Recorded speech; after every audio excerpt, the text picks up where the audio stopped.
everyone. My name is Josh. I was a computer science examiner, head of computer science in UK-based schools, and now I run a tutoring business where I've helped thousands of students to get better grades in computer science related courses. And what this is all to do with is giving you bite-sized chunks so that you can still get those top grades in A-level computer science courses. Now this is going to be relevant for every single specification, and what we're going to be particularly looking at today are trees and binary trees. Now, if you haven't seen any of the other lessons to do with data structures, it may be an idea to have a look at graphs, because trees and graphs actually have some similarities. That's the previous video. But yeah, have a little look. So, first of all, let's get a tree. What is it? And a tree is a set of nodes. It's an abstract data type. They love that term in there if you're trying to get those marks. And essentially what it has is these nodes can either be a root node, a parent node, or a leaf node. It is actually, a tree is a type of graph which it doesn't have what's called a cycle.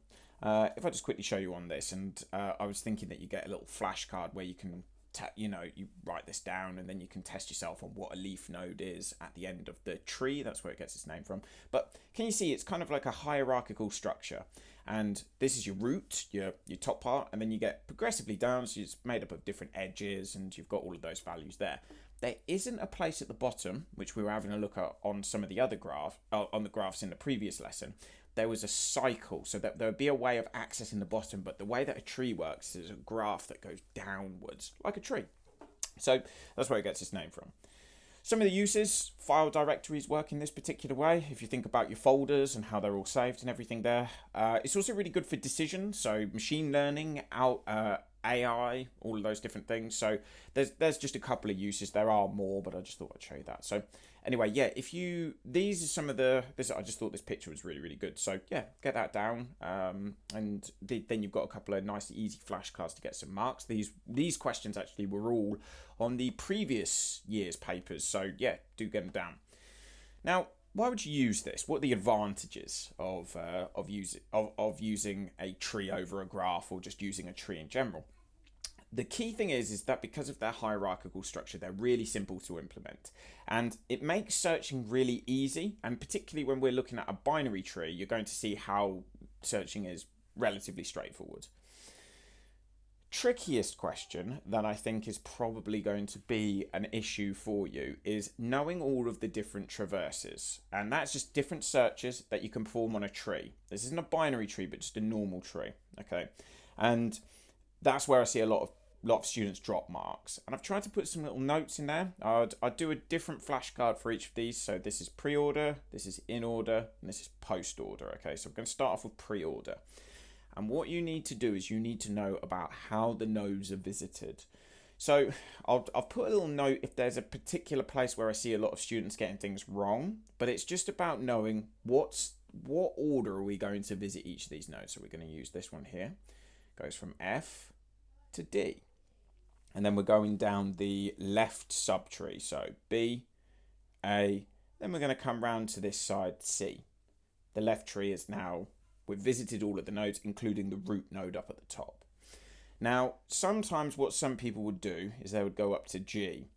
And the thing to remember on this, and this is why I've put that little note in there, is that you're actually going to go to the top of the next subtree. You may have more than one subtree in there. So we're going to go to H, and then we're going to go sticking to the left-hand side, G, J, Z. So another little place that you might see people get things wrong is they'd go from G, and then they might be tempted to go to Z. Just remember, you're working your way down it. Okay, so that's pre-order. In order, in this one, so what we're going to do is we're going to start on the left-hand side, and then we're going to go A, B, C, D. So the behavior here, which is slightly different with in order, is that you're going to be, instead of kind of going up one side of it, you're going to go A, B, C, D, and then we're going to visit the root node. Okay. Another place which people are going to get things wrong is they might be tempted to go to H. So then what you do there is you're going to visit the left-hand side of the right subtree. So that's what I've said there. G, H, J, Z. So bit different, but if you think about it, you're just working your way across. That's all you're doing. You're just working your way across. So it's like we in order, we're just going left to right. That might be a nice, easy way of thinking about it. So you go A, B, C, D. That's where it gets its name from. F, G. So you just work your way from left to right. It's quite a nice, easy way of thinking about it. Post order in this one. So how we do post order is we're going to do A, C. So we go A, C, B, D. Mistake where people make here is they would maybe go up to F. F on post order is the root node is going to be the last one that we visit. So we're going to do A, C, B, D. So work our way up the left subtree, and then we're going to go over to G, G, Z, J, H, and then up to F. Okay, so just again, it's about practicing this lots of times. If you make a flashcard, just go over this so many times, making little notes about where you're making mistakes. You're going to be getting yourself some nice marks on this one. Now, next sort of question you could get is trying to build a binary tree. So how we build a binary tree is we have our values, and this is how we build this particular one. You've got 12, and then what you do, that's going to be our root node. And then what you're going to do is then you ask the question, is the next value bigger than or smaller than 12? And it's smaller, so we go to the left-hand side, which is 7. And then you go 18. Is that bigger or smaller than 12? So you start with your root node. It's bigger, so we put the 18 on there because there's not a value there yet. Then we go, and then we get 22, and we go, is 22 bigger than 12? It's bigger. And then we have to go to 18 now because there's a value there. And we go, is 22 bigger than or smaller than 18? And we put the 22 there. And then I'll just do one more, and you can see that it's quite a repetitive process. Is 14 bigger or smaller than 12? It's bigger. Is 18 bigger? Is 14 bigger or smaller than 18? Smaller, so it goes there. So if it's smaller, it goes to the left-hand side. If it's bigger, it goes to the right-hand side. Now, just because it says this on the exam, on the specification, you need to know how to delete an item from a tree and how to add an item to the tree.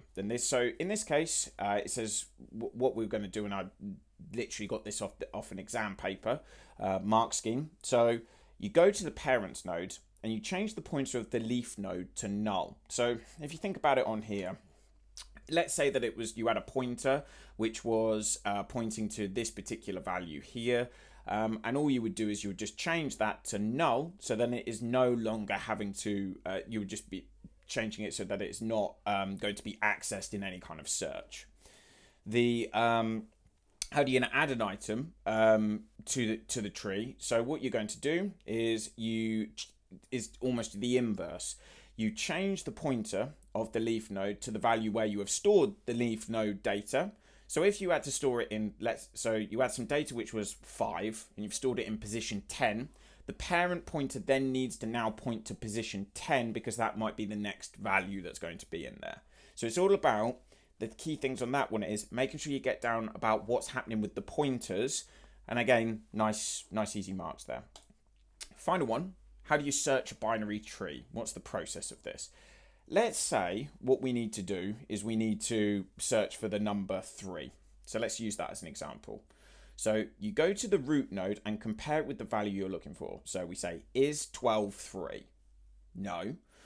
So we're not going, if they matched up, you would stop the search and say, this is it, but that's not the case. And then we say, is 3 bigger or smaller than 12? And we say it's smaller, so we're going to go to the left-hand side.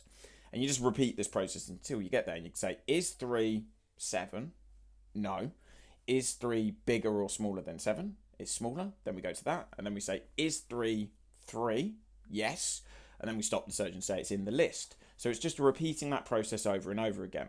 The thing that sometimes people forget to write about is if the item isn't in the list, it goes through the whole list and it will get to the end and then it will say item no longer in list.